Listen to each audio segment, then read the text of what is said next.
Well, welcome everybody, and I'm really pleased to introduce Oluwatobiloba Odetoyinbo, who is a doctoral researcher in LUMS, or in the management school, whose research is looking at the lived experience of Nigerian mothers in HE professions, as you know. So Mary and I, Oluwatobiloba and I met a while ago, actually through some decolonizing work, and I've been really interested to hear how their project is going, but also to see what we can learn from this. So that's enough from me, and many thanks for presenting, and over to you. Hi, Richard. Hello, everyone. Thank you so much for having me here. Yes, my name is Mary Oluwatobiloba Odetoyinbo. It's more convenient to call me Mary, but please, you can call me just Toby. So, thank you so much to the Department of Educational Research, Lancaster University. And without wasting time, I'm just going to get right into it. So this is, I'm just going to be sharing with us, I wouldn't be calling it presenting, I'm just going to say I'm going to be sharing with us insights, insight from my ongoing doctoral research, which is about the lived experiences of Nigerian academic mothers. Pardon me if it seems like I'm looking to the side. I've got two screens before me and I'm trying to navigate my focus. Yes. Getting right into it. So today in this session, I'm going to be sharing insights from this ongoing research. I'm going to be starting by giving you a brief background about what the study is about and the study context, which is Nigeria. And I think the research approach in terms of the methodology and things that have to do with that. And then the analytical framework, which I call the constructs or the theoretical lenses I'm thinking with, the preliminary findings, as well as the potential contributions of this study. So let's get right into it. Okay, the subject of academic motherhood or the experiences of academic mothers is not new to research.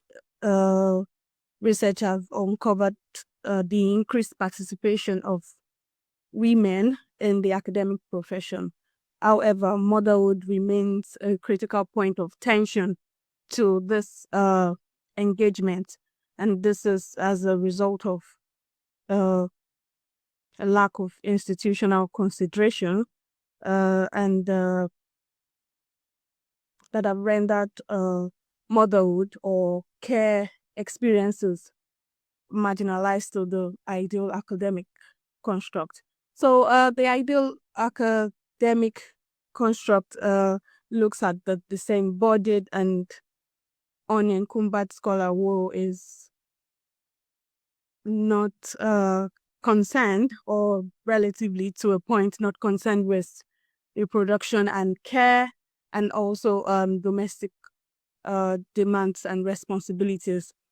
In this regard, academic mothers who are known to engage with all of these responsibilities encounter barriers.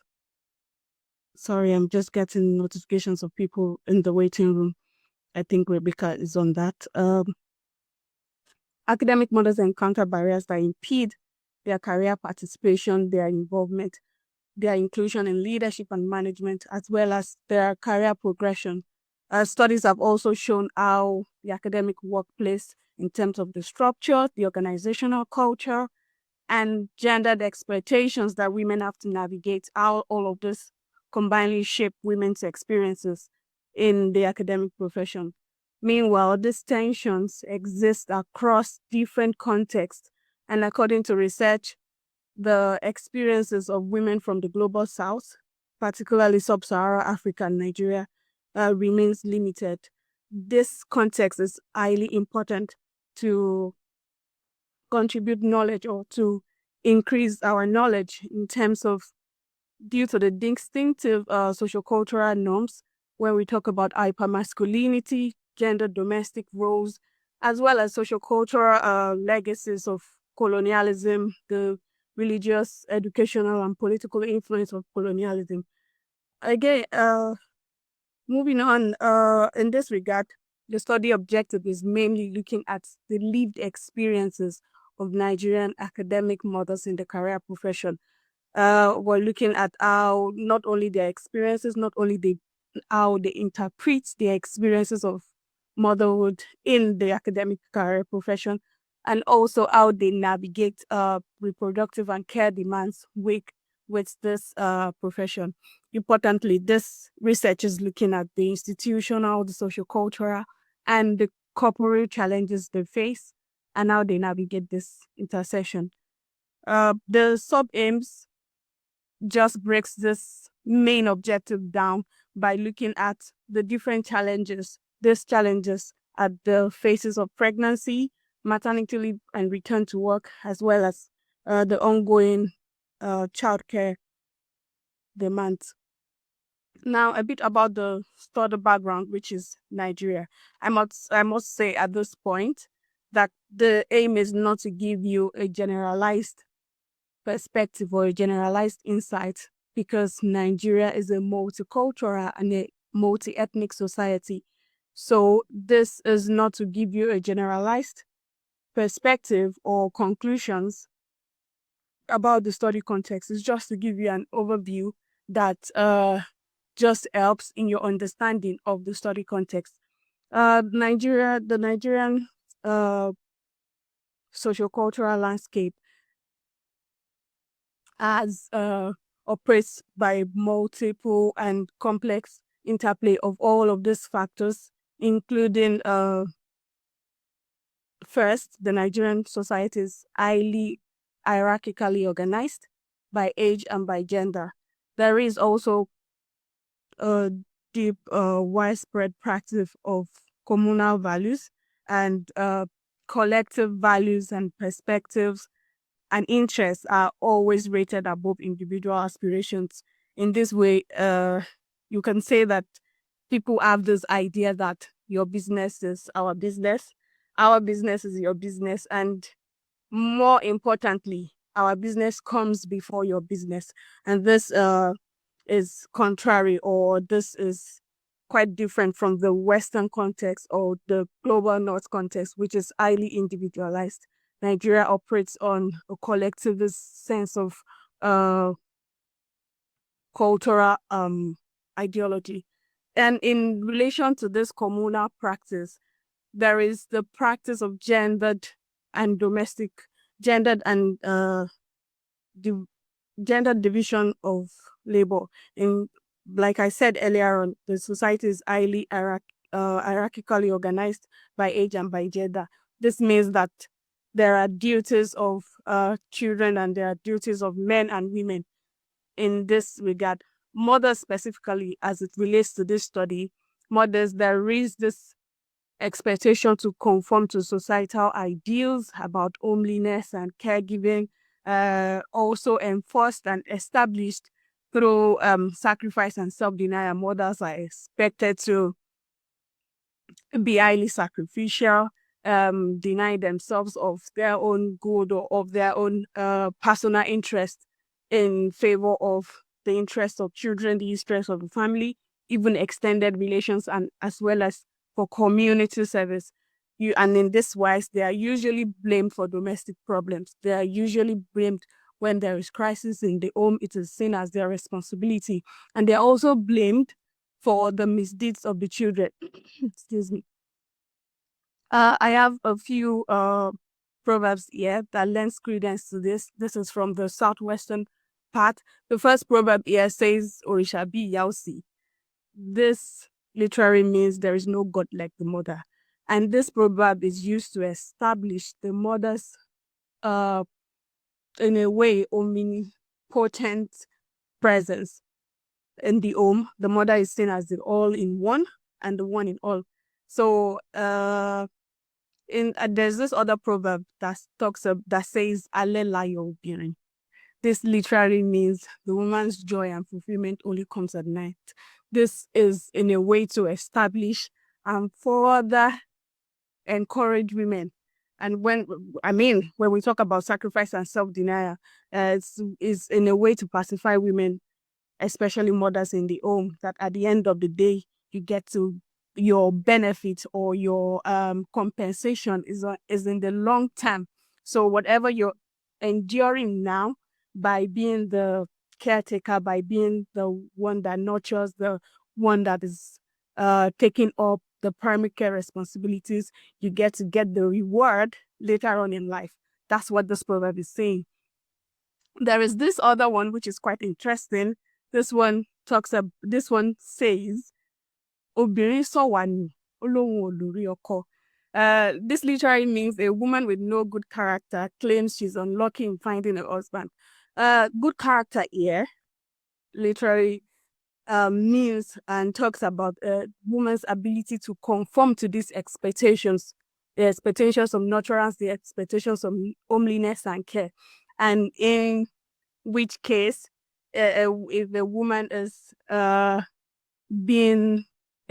considered as being ambitious or not conforming to these expectations, she is seen as not being fit to attract suitors. She's seen as not being fit to be married or not being fit to take care of the home.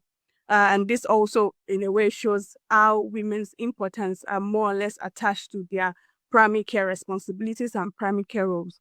And related to that, Nigeria operates primarily with this patriarchal sense, those patriarchal norms where men are preferred and revered when it comes to leadership, when it comes to decision making, even when it comes to parent to child. Some parents prefer to have male children because they believe that male children are more important in the scheme of things than having female children, especially when it comes to inheritance and carrying the name of the family forward. Men are also more preferred when it comes to property, ownership, and even when it comes to finance. All of this are not isolated from the nation's or the country's history of colonialism. We can say that the advent of the British colonial rule has more or less created a situation in which women were relegated to the private and the domestic, while men governed this public space. So colonialism, in a way, according to research, has helped to establish this socio-cultural features of the Nigerian society, especially through the key practices introduced by colonialism. First is the religious practices in terms of the biblical connotations that talks about women's submission, talking about how a woman is meant to submit in the home and submit. So the colonialists bringing on this religious practices as in a way helps to cement the gender relations and the treatment of women in the Nigerian system. The educational system is quite peculiar in this discourse because educational system that the British introduced created disparities not only in access to education, but also by creating disparities in career ambitions. In this way, we have a situation in which the career expectations of people was divided or was separated according to gender. They introduced educational system in which women were sent to schools for secretary studies, schools for home economics, while men were sent to professions or educational trainings that were perceived as more fit for leadership and more fit for technical and scientific ambitions. And this as well created gender disparities. And he also created societal practices in which men and boy children were more preferred as to girls. Importantly, again, the colonial system also created this formal system of name registration, this last name thing. And that resulted in a practice in which, again, boys were preferred to girls, since it was seen that girls would have to take up either their father's last name and soon in life their husband's last name. So it became a thing in which boy children were more preferred to girl children, because at the end of the day, only the boys get to retain the father's name and have the father's inheritance, even by formal registration, even by the educational system. So this practice, this colonial practice, again, the political system, when the British came, they sort of sidelined the women in politics, in decision making, and they related more with the men. And so they created a situation in which the women were successfully relegated to the private, to the domestic domain, while men were considered only fit for the public sphere. The resultant effect of this is that this more or less institutionalized the unequal gender relations we have across all spheres, across the board in the Nigerian system, from the legal to the educational system to beyond the home. And it resulted in rigid gender binaries, imposition of discriminatory practices and gendered bias and practices against women. And this continued long after colonialism, until now has contributed to the unequal gender relations in Nigeria. And in relation to this study, this shapes women's career experiences as well as in relation to motherhood. However, gender norms, as we know now, has evolved across the globe, but knowledge on women's experience, knowledge on how gender norms operate, especially due to the influence of globalization, uh, uh, is quite limited in this wise. I'm just going to be sharing a bit about women's participation in the HE profession. According to the Nigerian Universities Commission, that's the NUC, which is the body in charge of registration and regulation of Nigerian universities at the national level. They have statistics for the number of academics in Nigerian universities. And from these statistics, it's quite obvious that there is the underrepresentation of women, not only across the board, but also especially even in the sciences. So again, there is not only about the underrepresentation of women, there is also their unequal participation and unequal career attainment. For instance, the number of professors as of 2019 was recorded at 11,000. The males made 85% of this number. The sciences are the highest. And when you look at the distribution or the proportion of the male professors in the sciences to the women, even when you look at genetics and biotechnology as a field, according to the NUC, it was said that we had only 10 female professors all over the country. This seems to me like quite an interesting statistics that more or less establishes this point. Now to the research approach. This ongoing research mainly draws on a qualitative research approach and takes on social constructionist assumptions.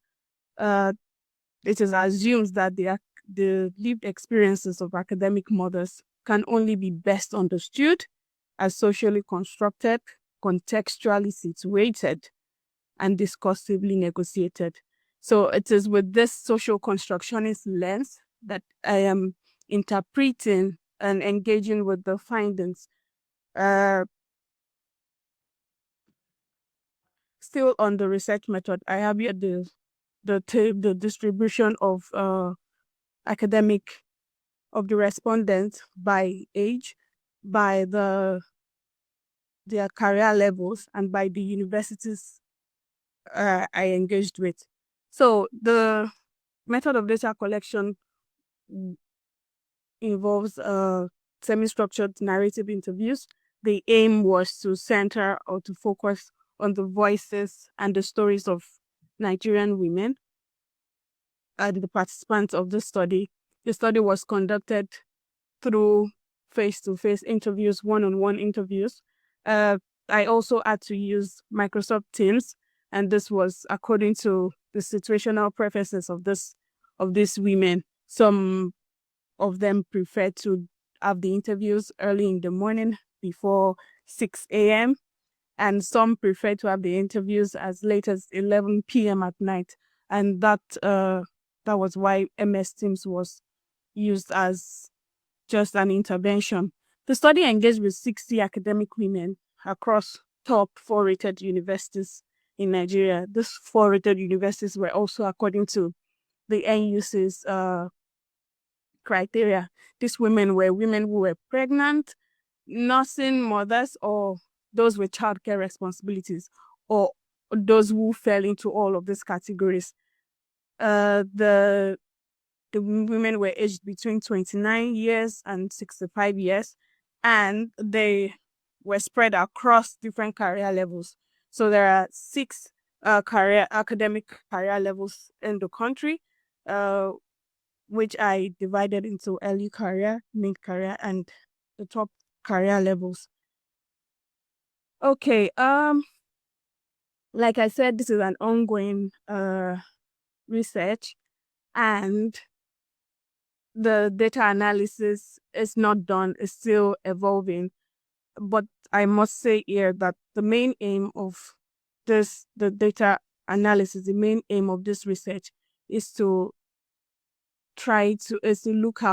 be sensitive to the cultural context and how the features of this cultural context adds to the body of knowledge that is available about women's experiences, particularly in academic profession, as it regards or as it relates to the motherhood care work experiences. Now, this data process has been it's iterative, with the data unfolding even as I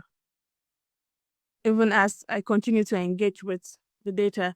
The aim is really not to allow theoretical inferences, especially insights and interpretations of well-established research and studies from the West or from other places, to color this data analysis process. I utilized the qualitative data analysis software, which is Atlas TI, in the data organization process. So this has helped me with the coding and in the transcription of the data. So for the data analysis, I had to start just with an initial coding of a few transcripts. That's after the verbatim transcription was done. The interviews were recorded and they were held in English. So all I just had to do was the verbatim transcription. There was no need for interpretation before the transcription.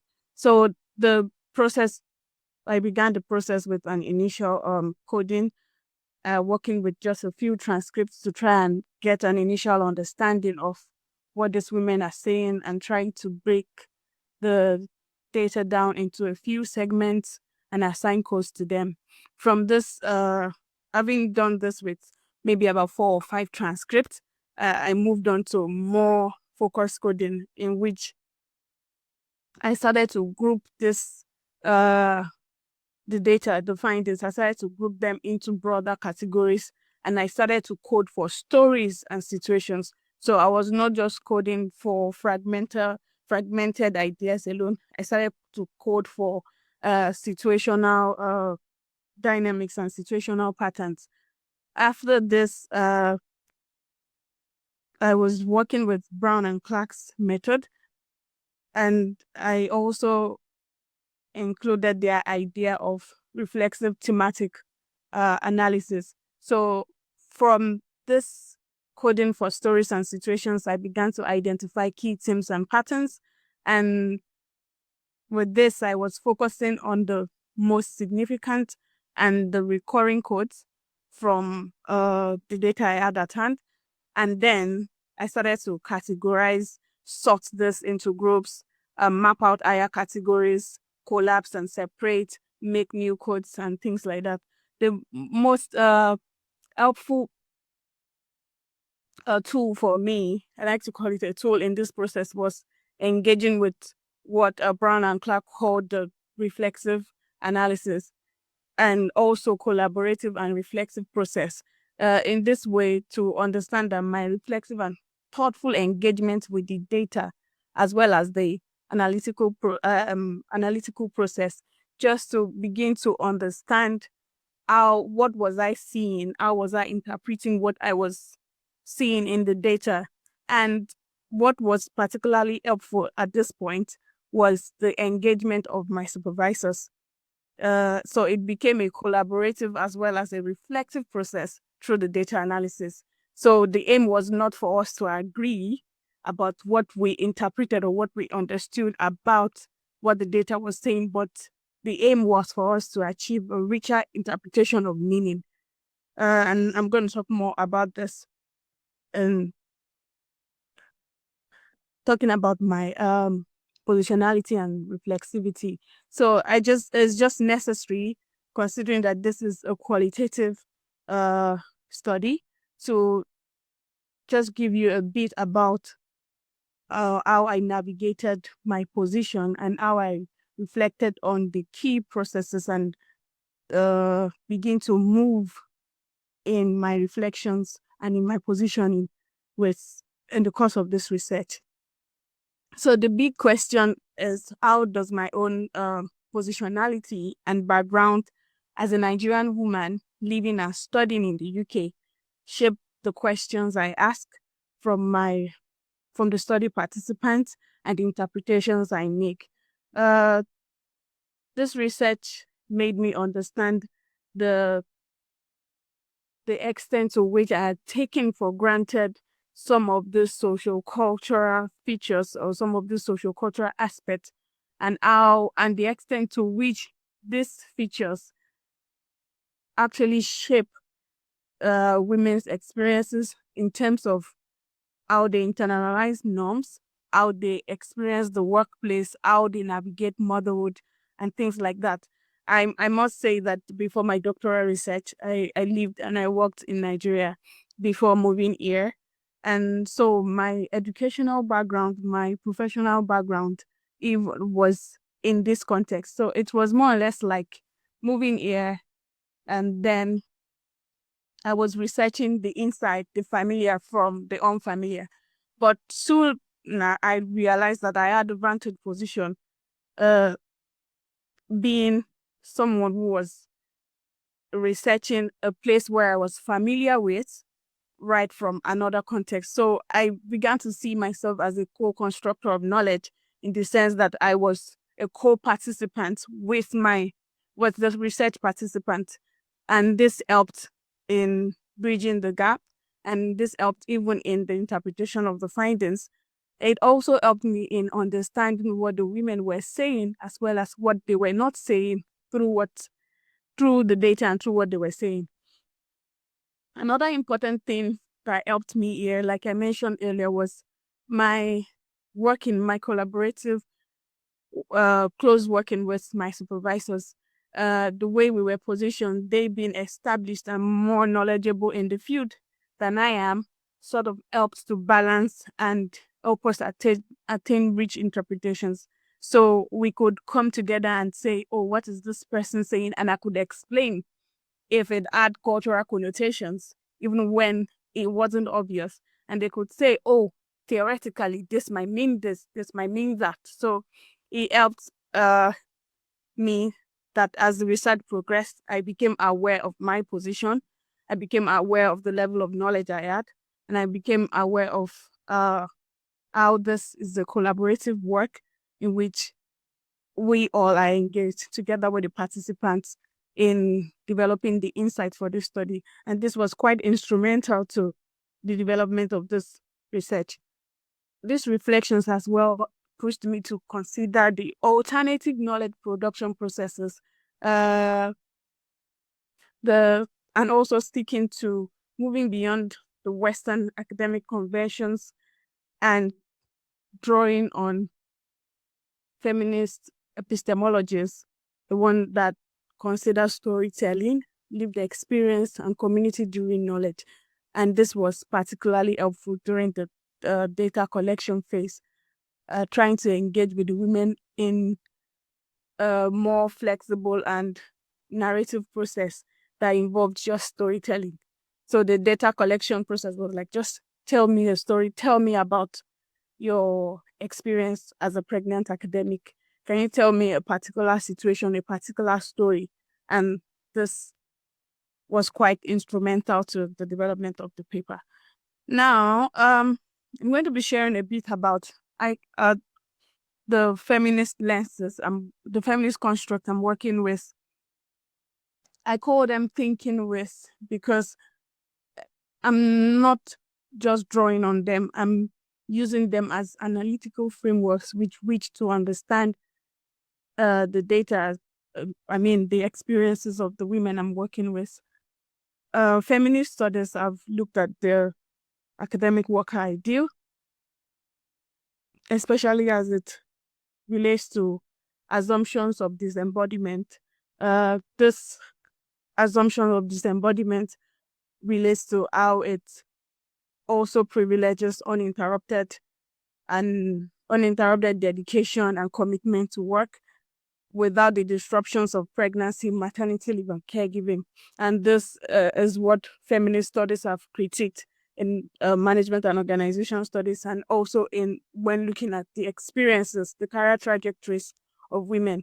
They've established how this resulted to, or how this are in a way connected to the various academic mothers' experiences. And this is not even limited to academic mothers. It's also applied to professionally employed mothers across all fields and disciplines of work. There is the manifestation of the maternal wall and motherhood penalty that results in intensified gender gaps in career participation, opportunities, even when it comes to remuneration and progression. And this are also attributed to the gender equality that continues to manifest in professions where, for instance, in the academic profession, men are more likely than women to hold permanent positions, to be promoted, to achieve professorship, and even in terms of payment, even when they're on the same career levels. Meanwhile, the specific manifestations of how the ideal academic worker plays out in other contexts, like the global south context. In Nigeria, for instance, their specific manifestations are not so established in literature. For instance, studies have shown how gender norms and role expectations in sub-Saharan Africa create or lead to present women with distinct career challenges that might be different from those of the global north. I'm also looking at how feminist studies or how feminist scholars have conceptualized corporeality, and corporeality mainly foregrounds the experiences, the embodied material experiences of women. And this, in a way, helps to critique the ideal worker image, which neutralizes, or almost to the point of erasure, neutralizes and sends neutralizes embodied experiences of workers. So in this research, corporality helps to foreground and lay bare the experiences, the embodied experiences of and lived realities of academic women. Studies have shown how academic knowledge is often produced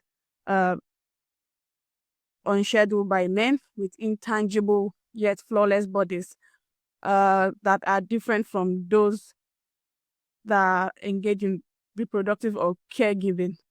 So studies have shown how embodied experiences, how the academy assumes and create disparities between bodies in terms of production and even productivity. Then Western academic traditions also reproduce the mind-body binary, and in this situation, intellectual labor in academia, for instance, is often attributed to masculinity while marginalizing other bodies, including the maternal body. And this is in a way related to the patriarchal social order that separates the maternal body from subjectivity. Corporeal feminist studies have also, through the concept of corporeality, critique the neutralization of the maternal body in academic spaces, and they look at how the mother body, in terms of pregnancy, postpartum experiences, and even the caring body, the experiences of the caring body, how this disrupts the academic space that values neutrality and favors cognitive labor over physical materiality. They've also looked at how reproductive and caring bodies are excluded as legitimate sites of knowledge production. It's almost as if it's automatic that the reproductive and caring body is not fit to be in this spaces of knowledge production, either because of their leaky their bodies are perceived as disruptive, or their bodies are considered leaky in terms of breast milk, menstrual blood, or amniotic fluids. They've also established how this creates a situation of visibility and invisibility for the maternal body. And this is largely attributed to the discrepancies in policies and practice. For instance, while policies might be there to establish or to create a structural adjustment and support for the maternal body at work. For instance, according to Van Amsterdam study in terms of breastfeeding and expression of breast milk in the workplace, when you look at the actual practice of this, and you see the discrepancies and the difficulties women encounter when it comes to expressing their, showing their embodied experiences or bringing their body along to work, you begin to see that there are discrepancies in organizational policies and practice. Again, I'm also thinking with African feminism that, in addition to what Western feminism have established, and African feminism is quite instrumental in this research because it foregrounds and it emphasizes context, relationality, and resistance within systems. It focuses on the lived experiences of African women, and their argument is that the experiences of African women cannot be deduced or cannot be separated from the sociocultural context, cannot be separated from their sociocultural realities. And in that way, they not only emphasize the contextual relevance when it comes to studies or research about women, about mothers, about work, they also emphasize a decolonized understanding of this relational aspect. They, particularly in relation to this study, they also challenge Eurocentric feminist models that assumes a direct individualistic approach to resistance. So African feminists engage or emphasize negotiation, collectivism, and culturally situated activism.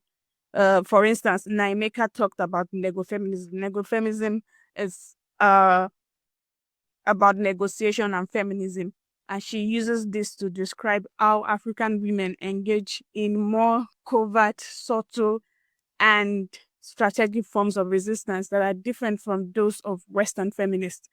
African feminists, apart from the potential it sets for this study, it's also widely underutilized in mainstream management and organization studies, and gender studies, and also in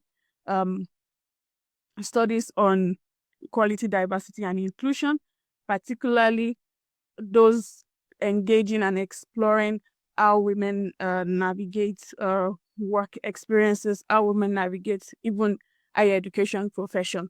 And this lens helps to put things in context, helps to give a very synthesized understanding of the study at hand. Now, I'm going to be sharing a few of the study findings. These are just preliminary findings, like I said.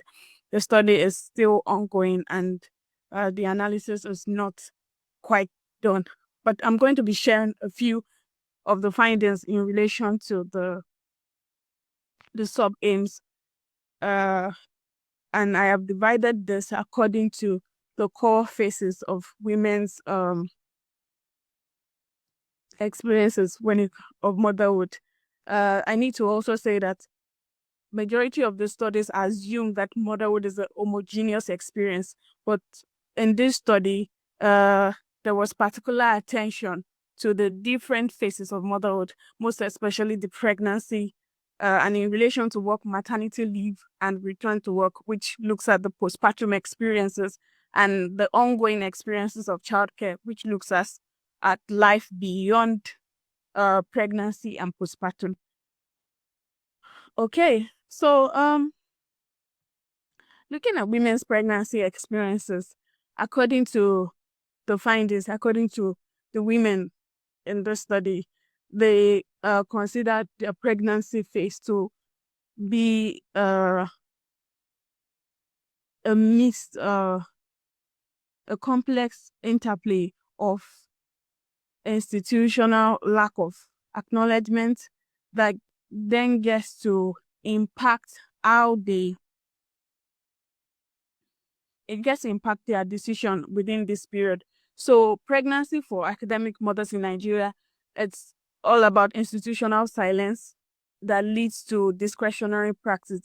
By discretionary practice in terms of concealment, in terms of survival above well-being.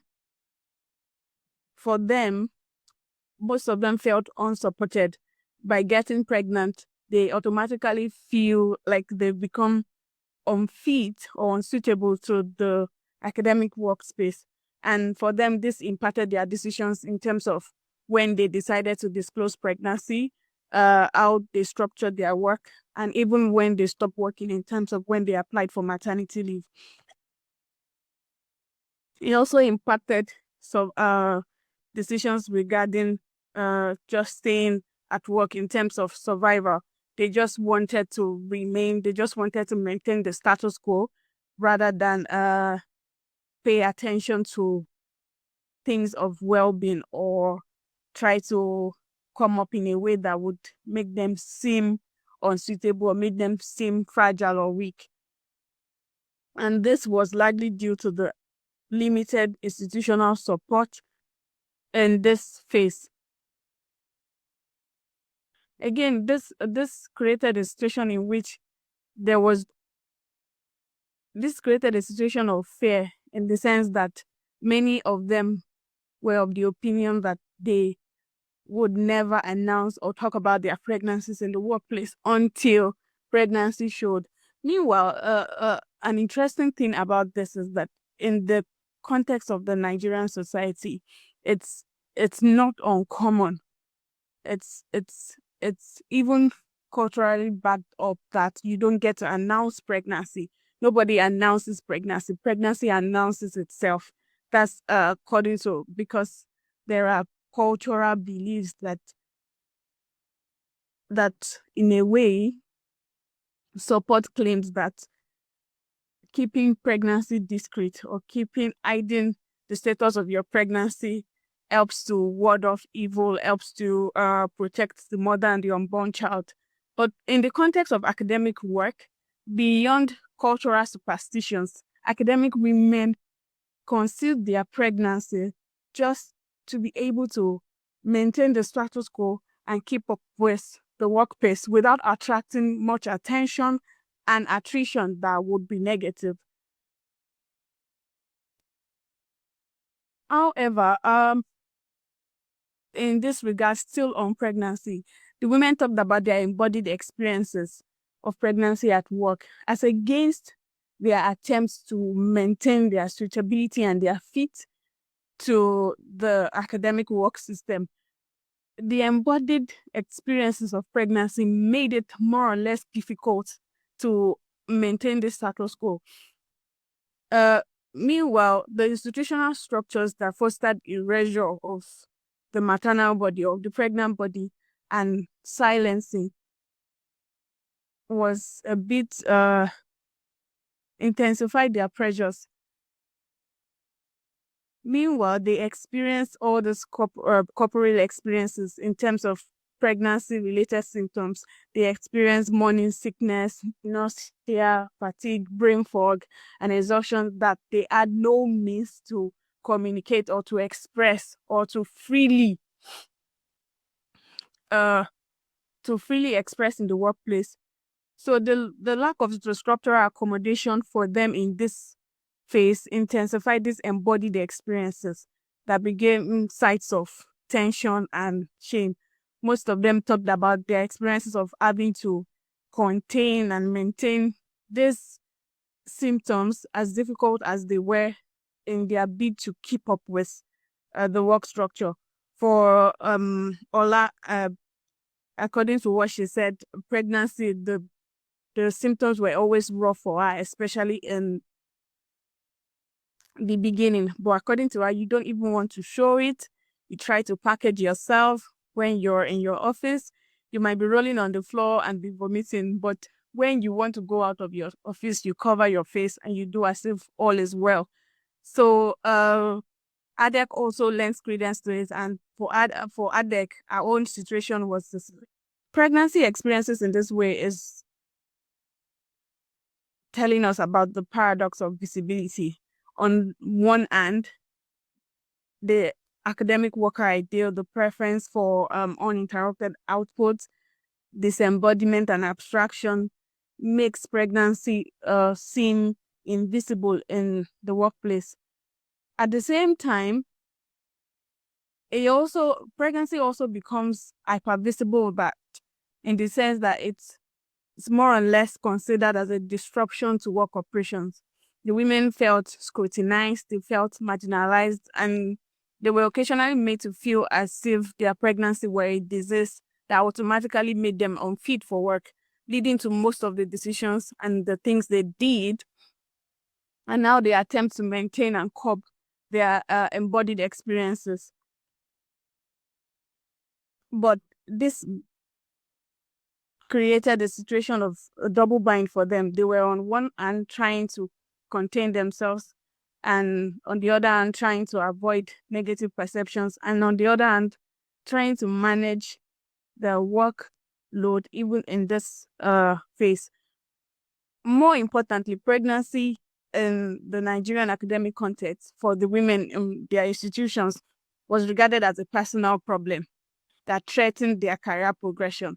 It was not of personal consequence, but it was also of institutional cost, because it also threatened the academic workspace, and it shaped how these women perceived themselves and how they were perceived, how they considered that they were perceived, how they considered that pregnancy became detrimental to their professional image and identities. The maternity leave and return to work, briefly, it's for them, I must say that the maternity leave in Nigeria, as at the time of this study, was at 4 months, in which they were expected to take 1 month before delivery and 3 months after delivery. Meanwhile, the women I had before the maternity leave was moved to 4 months. It was previously at 3 months. So the women I had some of them having experienced or benefited from the 3 months maternity leave, while some talked about having been through the 4 months maternity leave. Either ways, they still considered the maternity leave duration, they still considered it short, and they considered it also highly pressurized. The reason being that due to the nature of academic work, they could not totally disconnect from work. Maternity leave was meant to be a time of rest, recovery, and bonding with their children, but they could not fully settle into this time, into this time of recovery due to the ongoing work that they needed to attend to. Some of them found themselves at critical points in their careers. Maybe it was their promotion year. Maybe it was the time of conversion from permanent staff to getting from a temporary appointment to a permanent appointment. Some also talked about being having a looming deadline in terms of maybe they were on a fellowship. So more or less, the maternity leave period was not what it was meant to be for them. Some of them even talked about having to maximize the leave to meet up with personal research deadlines, especially when it was a collaborative research. Meanwhile, upon return to work, many of them talked about how return to work was a period of intense pressure, in the sense that they had to prove their competence. They had to prove that childbearing or having taken a time off has not in a way reduced their commitment. And some of them mentioned having to make up by doing more just to be able to assert their capabilities or capacities. And they also mentioned intensified scrutiny, where their work was questioned, where their productivity was questioned. And another important thing for them was the abrupt reintegration. It was more or less like work continued abruptly. There was no transition procedure, no transition support from the workplace. Again, the embodied experiences of childbirth for these women was about a deeper conflict between these norms to maintain disembodiment, these norms to maintain abstraction, this norm to maintain uninterrupted productivity versus the embodied reality of postpartum.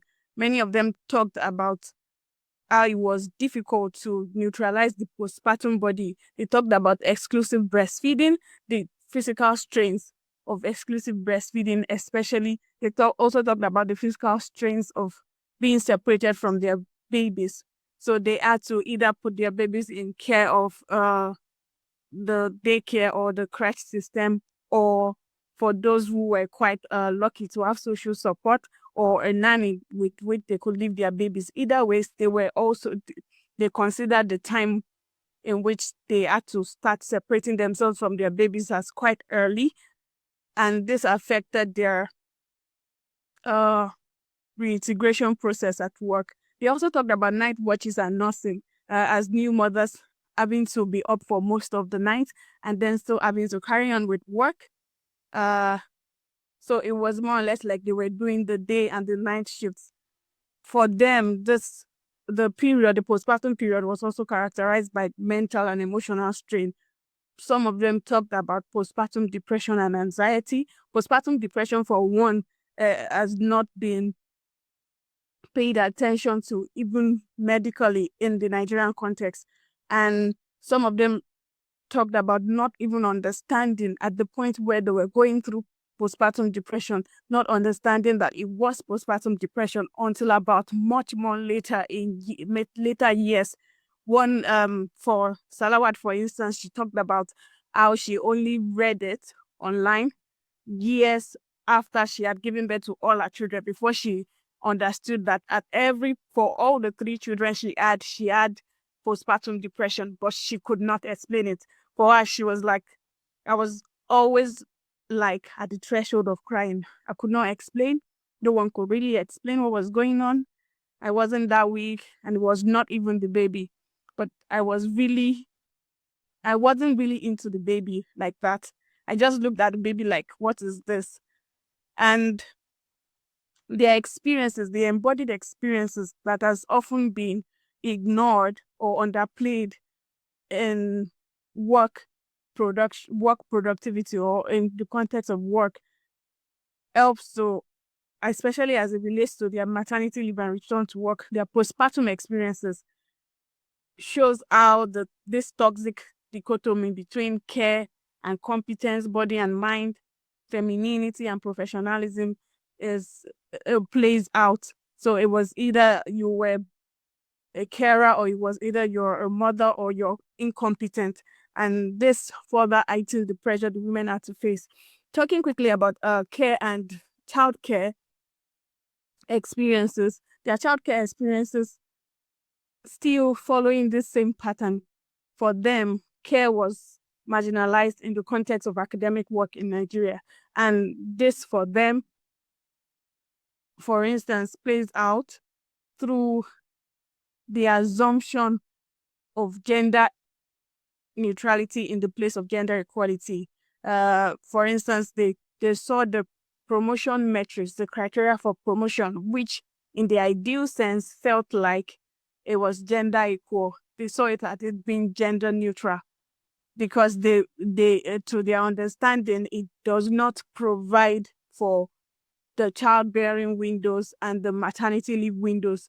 And in this ways, it created disparities between their own career trajectories and advancement compared to their male colleagues. So this erasure of gender differences and the assumption that all academic bodies are unencumbered, are disembodied, are without caregiving commitments is one of the manifestations of how gender inequality in the academic workspace features as gender neutrality.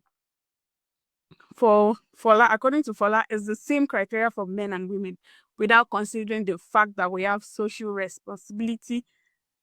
Some men would even say, well, if you can't meet up, what are you doing here? Again, in addition to the institutional lack of acknowledgement of care work or of care burdens, there is also the cultural burden of the good mother. If you remember, I mentioned it earlier, the omnipotence of the mother, the responsibilities of care that is being ascribed onto the mother. Motherhood in Nigeria goes beyond the biological aspect. It's a social and it's a moral duty that requires presence and attention. And these women get to internalize this demands, these responsibilities that a good mother is expected to prioritize her children and her household, irrespective of whatever personal ambitions that she has. So this multiple demands of care, maternity, mothering, and domestic work gets to intensify the weight of expectations and burdens of Nigerian academic women.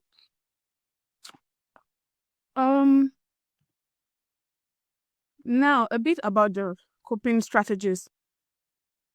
The coping strategies, what is quite interesting that also lends credence to the African feminist perspective was how women approach this multiple responsibilities of academic work, mothering, and care. So first, they tend to redefine and expand their personal capabilities. They internalize this, they take responsibility for this ideals, they take responsibilities for the structural lapses in terms of the institutional lack of acknowledgement by seeing themselves as being capable of expanding themselves to meet up with everything. For instance, they work right until their EDD, that's they work right until their delivery dates before taking up their maternity leave. Like I mentioned, they were meant to take maternity leave probably a month before delivery, but they oftentimes choose, especially in the absence of complications, they choose to push on right until their delivery. Most of them get to talk about how they worked until Friday and delivered on Saturday, or work until Monday and delivered and had their babies the next day, just in a way to satisfy, to show that they are able to expand their capacity in a way. They also mobilize external support. They mobilize social support, and this involved the reliance on informal social support system. They also used paid childcare and domestic services. They also engaged in outsourcing key services in the home just to buy time, while they lean on fluid and collegial support. So it's been established that there are limited formal structural support for care and reproduction. But in this same wise, they sometimes they had to rely on the informal, the fluid, and the unguaranteed collegial support. For instance, maybe the benevolence of their heads of departments, just as a way to support themselves, even in this point, to be able to meet up on all grounds. Uh, what is apparent in all of this study, in all of the narratives of the women, is the centrality of support. The embodied experiences shows us that women don't go through all of these phases the same. Embodied experiences cannot be generalized, even despite the fact that they are unique. However, the centrality of support also shows us that there are different in access to family support, in access to finances for buying time. For instance, not everyone could afford to outsource, could afford to use paid childcare services. And then the job flexibility. Job flexibility, really, it's about the collegial support, the informal support, not really the formal form of flexibility that is available. And this creates uneven career trajectories for these women. There is also the variability in impact and outcome. And like I said, some experience minimal disruption related to their embodied experiences, related to the physical and corporeal experiences they had in pregnancy and also in childbirth. Some could have childbirth complications, some suffered from miscarriages and things, and intensified or intense pregnancy-related symptoms. So in this way, some describe being stuck in a particular position for a long time. Some describe being slowed down in their career progression for many years due to the combination of all of these factors. And this demonstrates that even while these women were able to talk about self-expansion or redefining of self-abilities, structural support is quite central to the experiences or to the outcomes of women, in not only in academia but also in terms of their professional engagement. So, in all, this is showing that to navigate work and motherhood, it should not be left to the individualized effort alone, but it's a factor of the collective organizational responsibilities. According to Modupe, a lot of women who find it difficult to seize opportunities.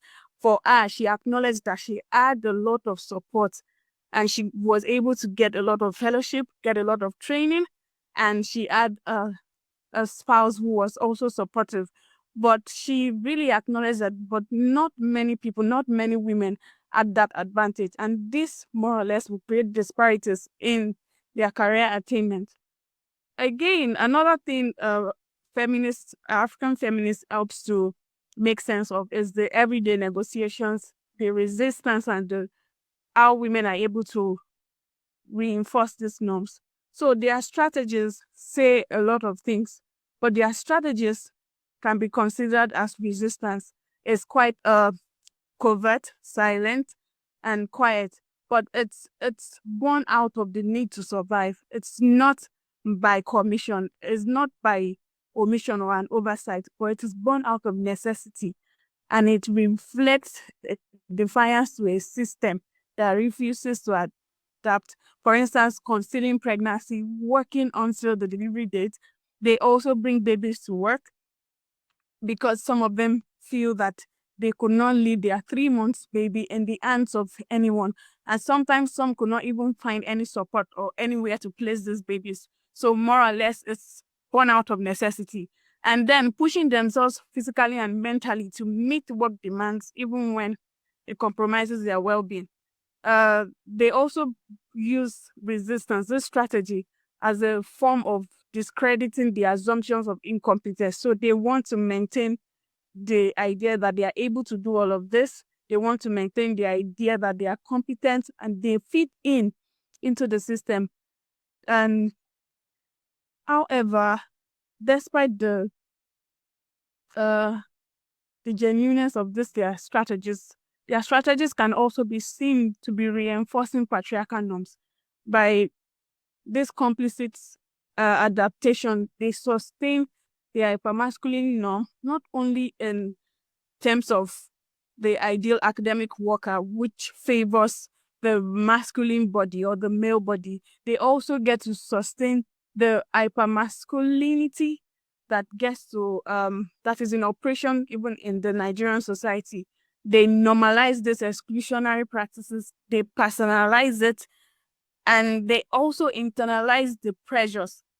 And this it's not only it's not done, it's even taken for granted, but because it's something they've imbibed as through the socialization process, it's more or less difficult for them to see that they are reinforcing it.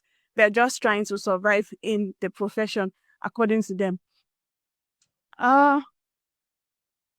What are this what is the whole essence or the whole point of this research? This research complements existing studies on women's work experiences in relation to motherhood. It engages feminist theoretical synthesis by synthesizing the ideas of Western feminism in terms of corporeality and the criticisms of the ideal worker construct that is being combined with African feminist lens to contribute to feminist scholarship in management and organizational studies, in studies on educational research and higher education research, by foregrounding not only the institutional barriers or the institutional experiences and the sociocultural experiences, but also the corporeal experiences, the embodied experiences of women in relation to work and motherhood. The study mainly, it's an invitation to imagine the academic workplace as one that is able to accommodate and also support the combined realities of care, of embodiment, of gender, to think with the body, to understand work with the body, not to erase or to neutralize the body. The work would also serve as also has potential policy benefits in terms of addressing organizational policies, governmental policies, especially in the global south, in Africa, in Nigeria, about the differential and unequal treatment of women and mothers. Then women's experiences of resignifying norms, women's experiences of reinforcing unequal norms, reinforcing detrimental norms, also helps to challenge the perceived rigidity of gender roles. By the way women are able to resist and to reinforce these norms, it also helps us to understand that gender is a social practice, gender is not rigid, and gender roles can be shifted, can be altered, and are not necessarily lived, even in contexts that are seen as more pronounced in terms of how gender operates or how gender roles are so divided.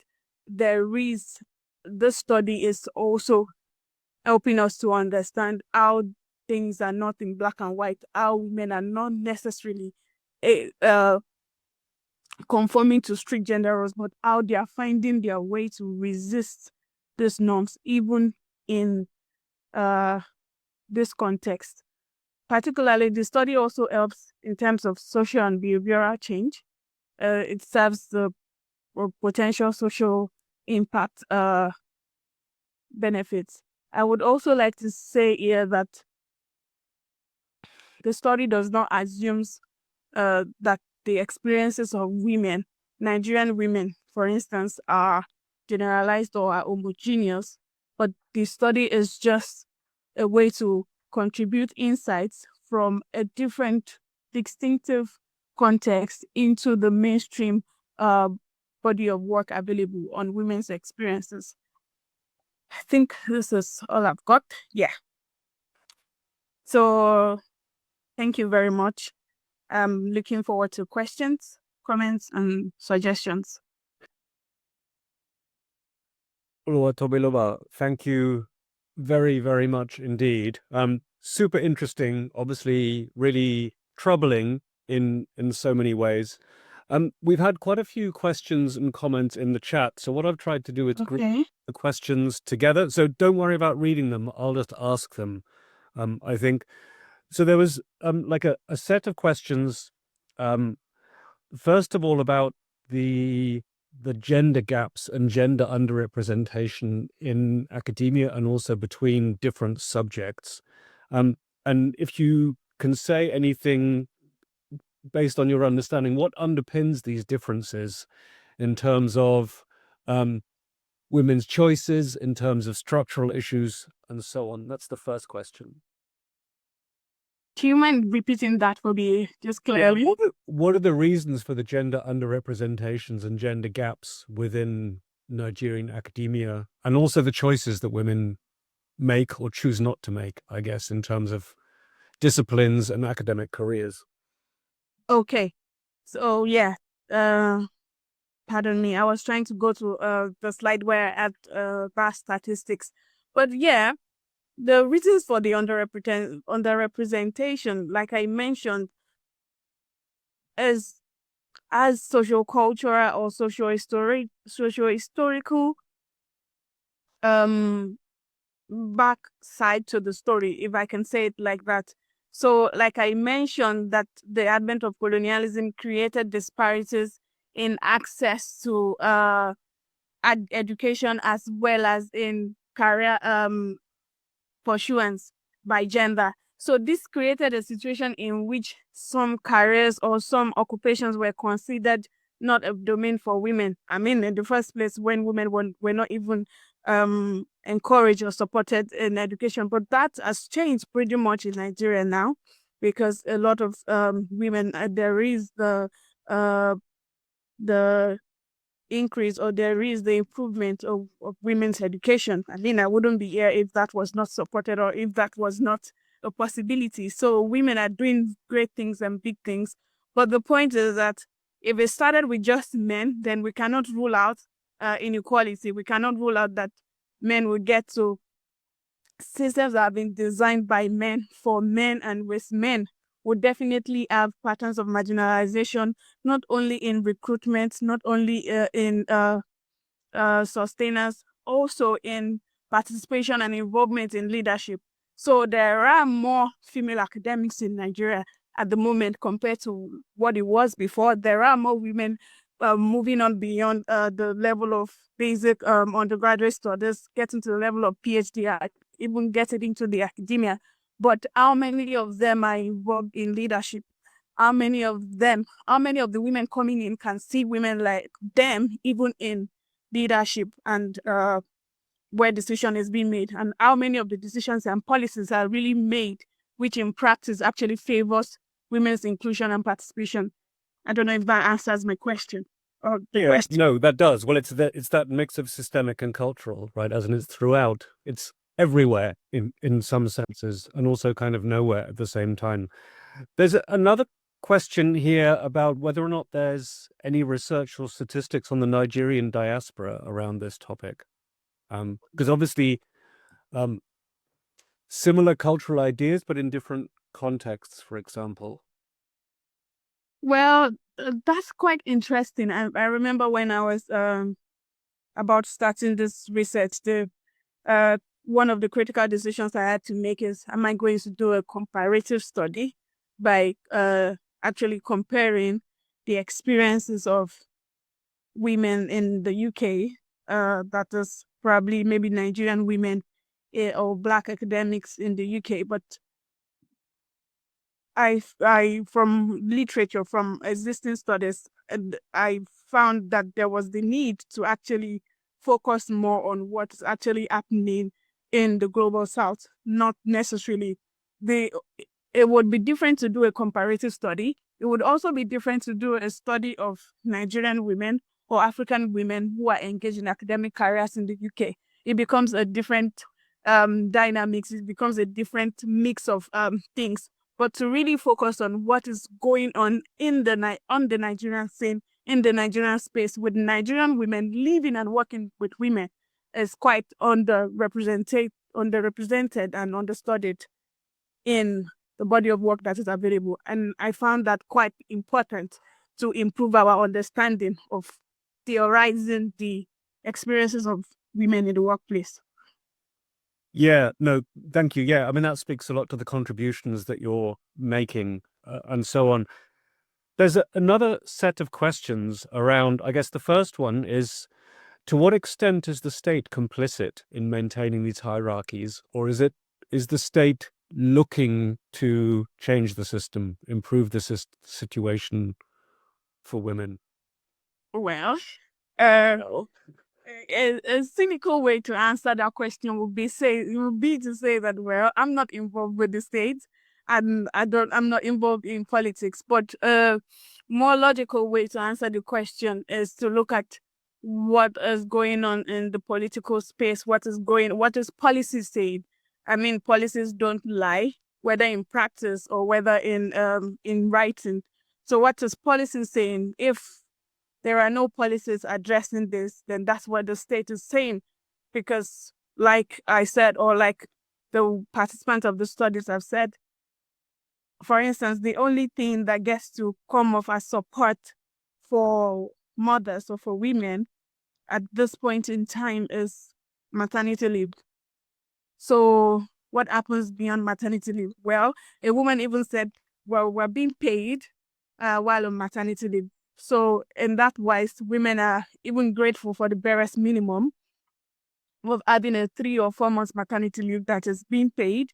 And upon resumption, some also mentioned being able to probably close earlier or have a 1 hour break to breastfeed.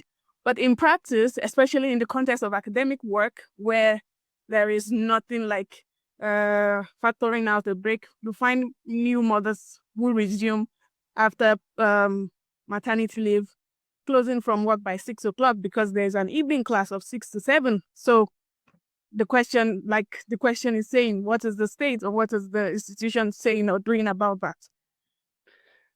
Yeah, and that comes back to the point that no policy is actually a policy in its own Exactly. in its own way. Yeah, there are two other questions. One, I guess, leads on from the last one.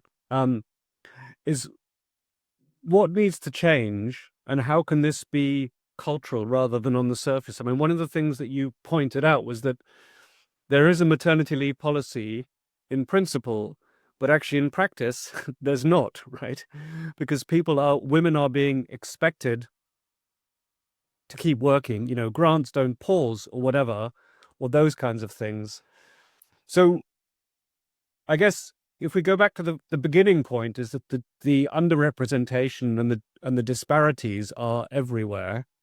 And I guess what needs to change is kind of everything, I guess.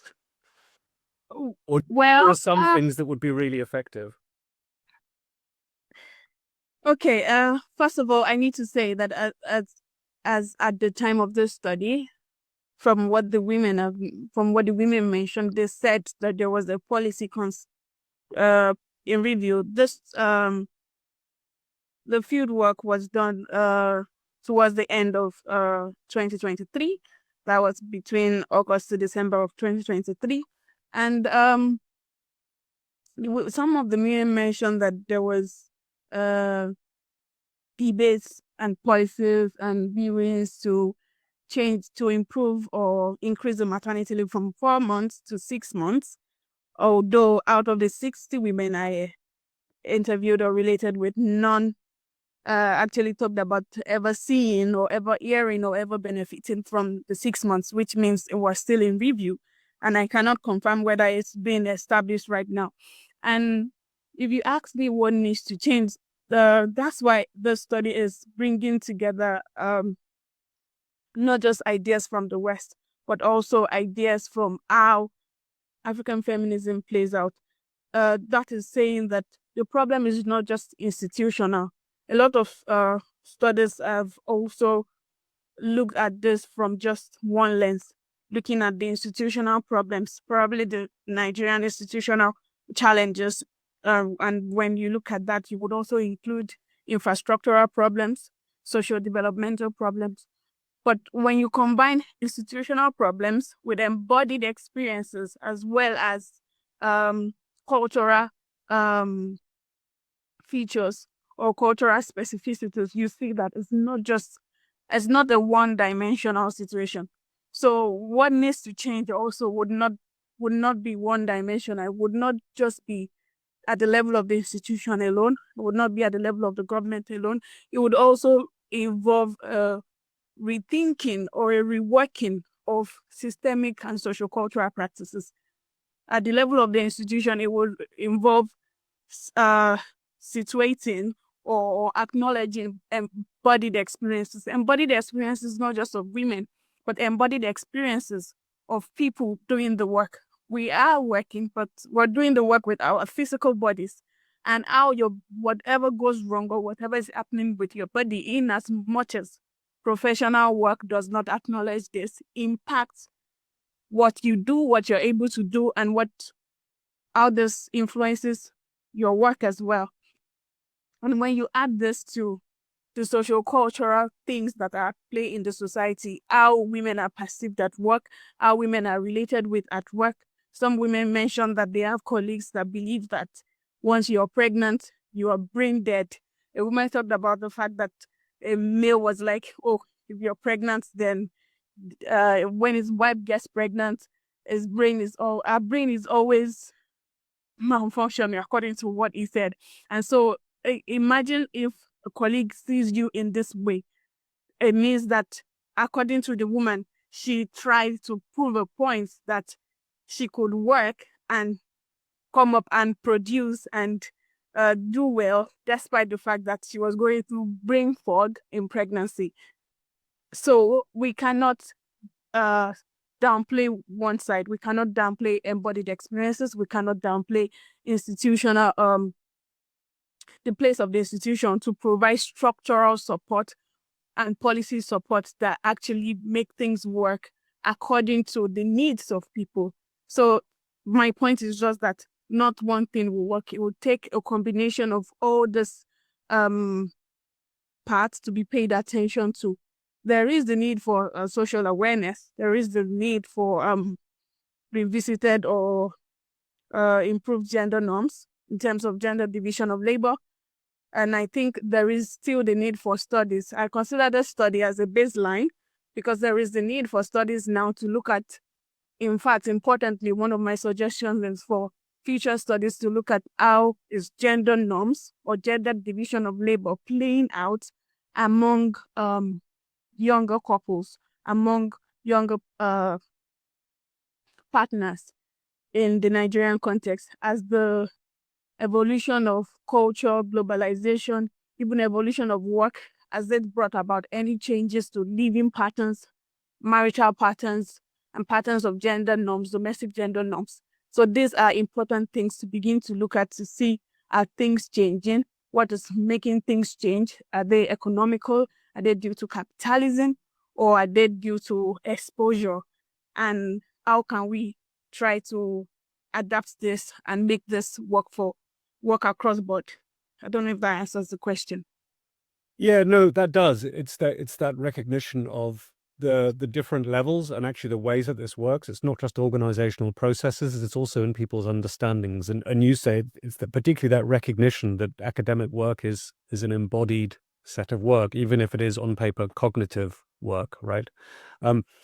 There is another set of questions, but there is another question, but we've run out of time for today. But the good news is the person who asked that question has also left their email address. We'll share the chat with you later, saying that they'd be interested in doing some comparative work. And so you can potentially talk about that. It was to do with positionality and language. But first and foremost, I'd just like to say thank you so much, Oluwatobiloba, for sharing your work with us and for seeing really, really interesting, as Sally pointed out in the chat. It's super interesting and really important, and there are parallels and differences with similar kind of work in the UK. But my job now, sadly, is to close the session. I also need to say that the next online seminar is actually next week on Wednesday, the 11th at 12:30, and is being presented by Dr. Funda Karapelivan, talking about academic resistance and solidarity, imagining alternative futures for higher education in Turkey. So again, to you all for coming, thank you very much. And Oluwatobiloba, thank you very much for your presentation. Thank you, Richard. Thank you so much.